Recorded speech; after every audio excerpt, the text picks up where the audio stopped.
બાંગ્લાદેશ હાલમાં ખૂબ જ મોટી ઉથલપાથલમાંથી પસાર થઈ રહ્યું છે. ફરી એકવાર ત્યાં હિંસા ભડકી ચૂકી છે. જમાતના નેતા શરીફ ઉસ્માન હાદીના મૃત્યુ પછી ત્યાં કાયદો વ્યવસ્થાની સ્થિતિ કથળી રહી છે, કેમ કે રાજધાની ઢાકામાં વિરોધ પ્રદર્શનો ચાલુ જ છે. આ ઉપરાંત પ્રદર્શનકારીઓના હાથમાં ISISના ઝંડા જોવા મળ્યા છે. ANI સાથેના ઈમેલ ઇન્ટરવ્યુમાં શેખ હસીનાએ બાંગ્લાદેશની વર્તમાન પરિસ્થિતિ અને વચગાળાની સરકારની ભૂમિકા સહિત અનેક મુદ્દાઓ પર પોતાની ચિંતા વ્યક્ત કરી છે. નમસ્કાર, જમાવટ સાથે હું છું પાર.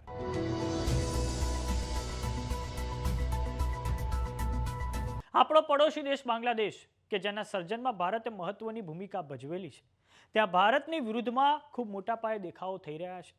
બાંગ્લાદેશમાં હાલમાં જે વચગાળાની સરકાર છે તેના વડા મોહમ્મદ યુનુસ ત્યાં કાયદો વ્યવસ્થાની સ્થિતિને જાળવવામાં નિષ્ફળ રહ્યા છે.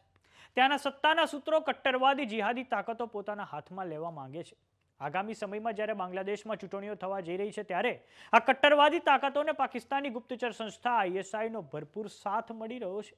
આગામી ચૂંટણીઓમાં લાગતું હતું આવામી લીગ પર પ્રતિબંધ પછી BNP એટલે કે બાંગ્લાદેશ નેશનાલિસ્ટ પાર્ટી, કે જેના વડા ખાલિદા જિયા છે, તેમને બઢત હાંસલ થશે. પરંતુ હાલમાં જમાત ઇસ્લામી નામનું સંગઠન છે, તેનો જનાધાર આક્રમકતાથી વધતો દેખાઈ રહ્યો છે. આ જમાતી કટ્ટરવાદીઓએ સમગ્ર બાંગ્લાદેશને એન્ટી ઇન્ડિયા સેન્ટિમેન્ટથી ભરી દીધું છે. ભારત માટે ચિંતાજનક પરિસ્થિતિ એટલે પણ છે કેમ કે પાકિસ્તાન બાંગ્લાદેશને અલ કાયદા અને ISISનો ગઢ બનાવવા માંગે છે. માટે ભારતે આવનારા સમયમાં ટુ ફ્રન્ટ ટેરરિઝમનો સામનો કરવો પડી શકે છે. બીજી તરફ જમાતના નેતા ઉસ્માન હાદીના અંતિમ સંસ્કાર પછી પ્રદર્શનકારીઓએ બાંગ્લાદેશની સંસદમાં ઘૂસણખોરી કરીને ત્યાં તોડફોડ મચાવી હતી અને આ સાથે ત્યાં લૂંટફાટ પણ સંસદમાં કરવામાં આવી હતી. બાંગ્લાદેશના પૂર્વ વડાપ્રધાન શેખ હસીનાએ ANIને આપેલા ઈમેલ ઇન્ટરવ્યુમાં જણાવ્યું છે કે મોહમ્મદ યુનુસના નેતૃત્વમાં બાંગ્લાદેશમાં અરાજકતા વધારે ફેલાઈ છે. ઉસ્માન હાદીના મૃત્યુનો ઉલ્લેખ કરતા તેમણે કહ્યું છે કે આ દુઃખદ હત્યાએ અરાજકતાને પ્રતિબિંબિત કરે છે, જેણે મારી સરકારને ઉઠલાવી દીધી હતી અને યુનુસના શાસનમાં અરાજકતા હવે વધી ગઈ છે. બાંગ્લાદેશમાં વધતી હિંસા વચ્ચે સરકારના આંતરિક સુરક્ષાના સલાહકાર જહાંગીર આલમ ચૌધરીએ પોતાના પદેથી હવે રાજીનામું આપ્યું છે. બાંગ્લાદેશમાં ગુરુવારે મોડી રાત્રે હિંસક પ્રદર્શનકારીઓના હુમલામાં માર્યા ગયેલા હિન્દુ યુવકના કેસમાં મોટો ખુલાસો થયો છે. દાવો એ વખતે એવો કરવામાં આવી રહ્યો હતો કે મૃતક દીપુ ચંદ્ર દાસે ફેસબુક પર ધાર્મિક ભાવનાઓને ઠેસ પહોંચાડતી ટિપ્પણી કરી હતી, પરંતુ હવે તપાસમાં આવી કોઈ ટિપ્પણીના પુરાવા નથી મળ્યા.